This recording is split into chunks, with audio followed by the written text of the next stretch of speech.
राजस्थान नौकरी अड्डा में आपका स्वागत है। आज हम बात करने वाले हैं राजस्थान हाई कोर्ट स्टेनो के जो एग्ज़ाम हुआ था उसकी कट ऑफ के बारे में बात करेंगे।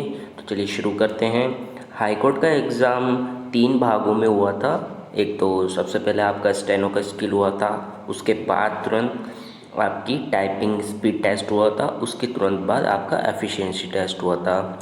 तो जान लेते हैं इसकी उपस्थिति लगभग मानकर चलिए आप 50 से 60% रही है इसकी। 50 से 60% इसकी वो रही है उपस्थिति। ठीक है, आप ये इतना मानकर चलिए।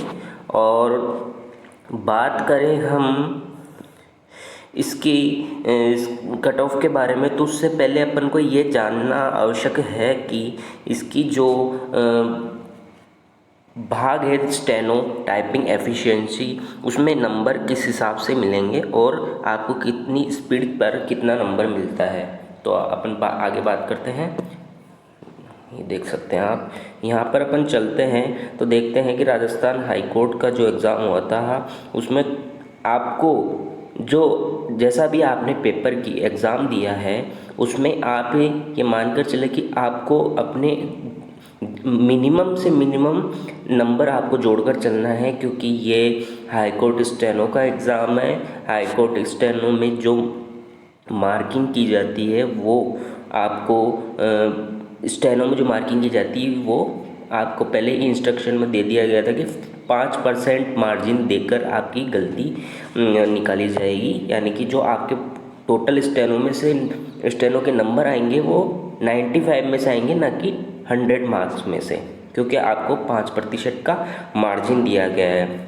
ठीक है, तो आप ये मानकर चले कि अगर आप 20 से 30 गलतियां करते हैं तो लगभग आपके 88 नंबर के आसपास आपके आ जाएंगे। और इसमें आप ये मानकर चले कि आपकी गलतियां 30 से 35 से अधिक नहीं होनी चाहिए, तब तो आपका सिलेक्शन का चांसेस बहुत ज़्यादा है। अगर इससे होंगे तो ऐसा नहीं है कि नहीं होगा, हो भी सकता है, लेकिन चांसेस थोड़ा कम है।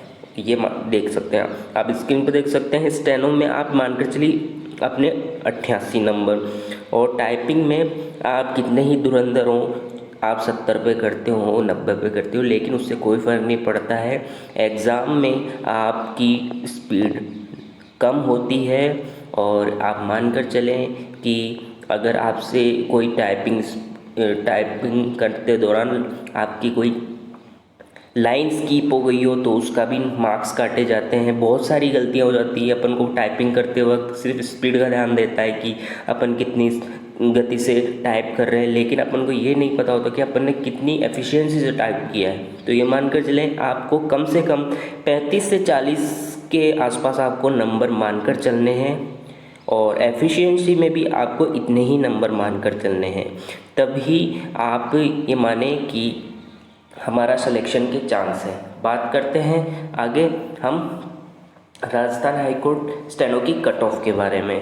तो आप ये मानकर चले कि जनरल की जो कट ऑफ जाने की संभावना है इस वर्ष वो 150 से 160 रहने की संभावना है, आप देख सकते हैं स्क्रीन पर।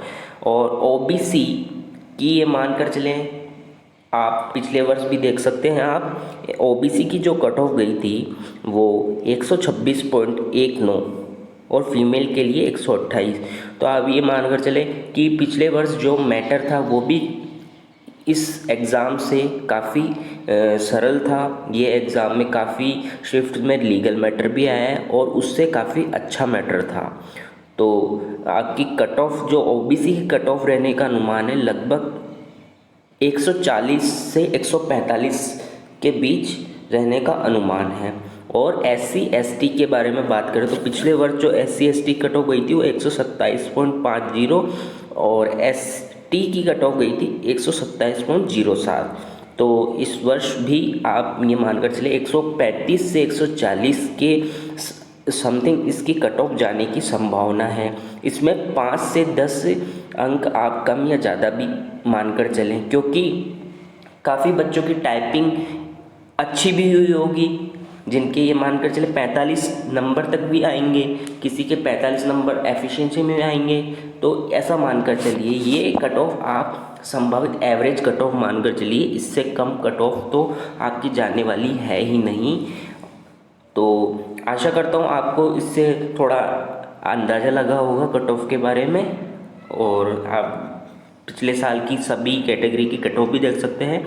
जनरल की 143.96, एससी की 127.50, एसटी की 127.07, ओबीसी और एमबीसी नॉन क्रीमिलेयर की 126.19 देख सकते हैं। तो इसी से यह आपको अनुमान हो गया होगा कि कट ऑफ कितनी जाने की संभावना है। तो ऐसे ही हमारे वीडियो को देखने के लिए हमारे चैनल को लाइक, शेयर, सब्सक्राइब करें। धन्यवाद।